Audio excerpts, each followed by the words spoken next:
صباح الفل، صباح الجمال. إيه الاخبار؟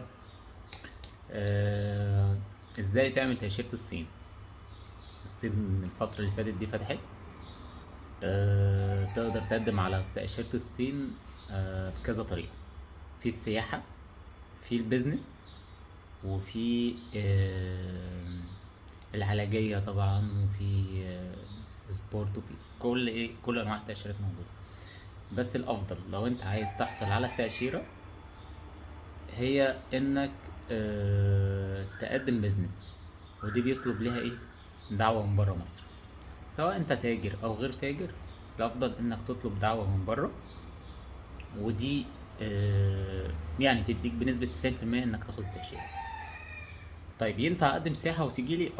لو انا ورقي برضو كويس، عندي شغلي هنا، عندي رصيد في البنك كويس، اقدر ان انا اخد تأشيرة الصين. بالنسبة في الرفض ده ملوش أي أسباب خالص. ممكن أبقى جايب دعوة من بره، من شركة استيراد وتصدير مثلا،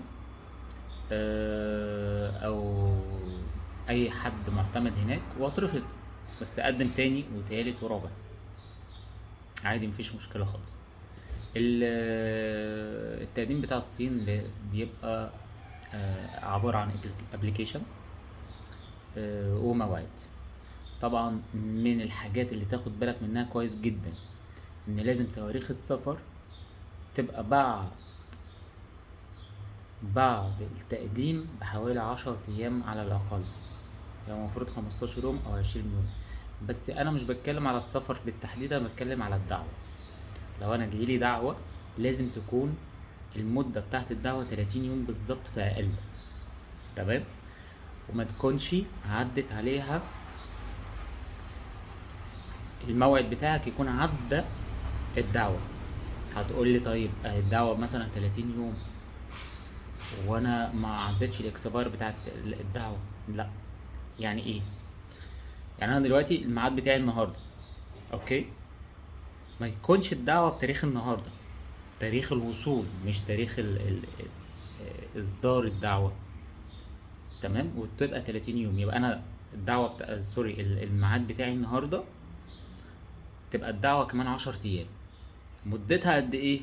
مدة اللي هيعمل لك الدعوة تبقى قد ايه؟ 30 يوم بالظبط.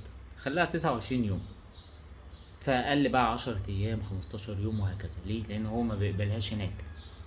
وتركز في الدعوة، يبقى جزء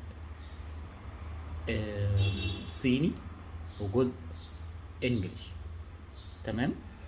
وتاخد بالك ايه من التواريخ كويس جدا. بس مع صورة جواز بتاعي، مع الرخصة بتاعته، مع الاي دي بتاعته. ف وتروح بدري، والافضل في السفارة الصينية علشان ما تتعبش نفسك. هو مش السفارة، هو المركز بتاع الصين ده، عشان ما تتعبش قلبك. خد ميعاد في اي بي. انت هتدفع زيادة حوالي 700 جنيه، بس افضل. لان انت عارف الصين عليها زحمة واقبال كبير قوي. تمام. ف يعني دي معلومة بسيطة جدا كده على الصين. ولو في اي حد محتاج اي حاجة في الصين، احنا تحت امرك. اي حاجة في الصين، خدمات. لو هو نازل الصين قريب، عايز مرشد هناك، نقدر ان احنا نوفق له الامور دي. تمام. صباح الفل، صباح الجمال، صباح الرقة. باي باي.